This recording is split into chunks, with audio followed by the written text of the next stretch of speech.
నంద్యాల జిల్లా ఆళ్లగడ్డలో మాజీ ఎమ్మెల్యే గంగుల బ్రిజేంద్రారెడ్డి ఆధ్వర్యంలో వైసీపీ బూత్ లెవెల్ ఏజెంట్లకు అవగాహన సదస్సు నిర్వహించారు. కేంద్ర ఎన్నికల సంఘం చేపట్టిన సర్ ప్రక్రియపై కార్యకర్తలకు అవగాహన కల్పించారు.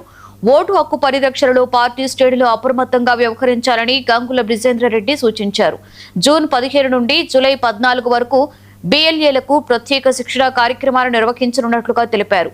అర్హులైన ప్రతి ఒక్కరికి ఓటు హక్కు అందేలా ఓటర్ల జాబితా పారదర్శకంగా ఉండేలా కృషి చేయాలని పిలుపునిచ్చారు. 2 ఏళ్ళు అని చెప్పేసి జగన్మోహన్ రెడ్డి గారు కార్యక్రమం మొదలుపెట్టారు.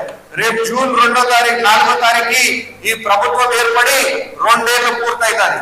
ఇప్పటి వరకు ఒక్కటంటే ఒక హామీ వాళ్ళు ఇచ్చిన దాంట్లో పూర్తిగా నెరవేర్చకపోయినా నోటికి వచ్చిన అబద్ధాలన్నీ మాట్లాడకుండా గొడ్డల పార్టీ అని ఇంకోటని ఏదేదో మాట్లాడకుండా తిరుగుతున్నారు. కానీ వాళ్ళని అడిగిన ప్రశ్నకి ఎవరు సమాధానం చెప్పారు అనమాట. ఇది ఎందుకు చేయలేదయ్యా, 50 ఏళ్ళ దాటి వాళ్ళకి పెన్షన్ ఇస్తానో ఎందుకు ఇల్లు అంటే మీరు గొడ్డల పార్టీ అంటాడు. అయ్యా మహిళలకి 18 ఏళ్ళ నుంచి 60 ఏళ్ళ వరకు 1500 ఇస్తా అంటే ఏమైందయ్యా అంటే జగన్మోహన్ రెడ్డి మీద కేసులు. దానికి దీనికి సంబంధం ఏందిరా నాయన, ఇది చెప్పంటే చెప్పడనమాట.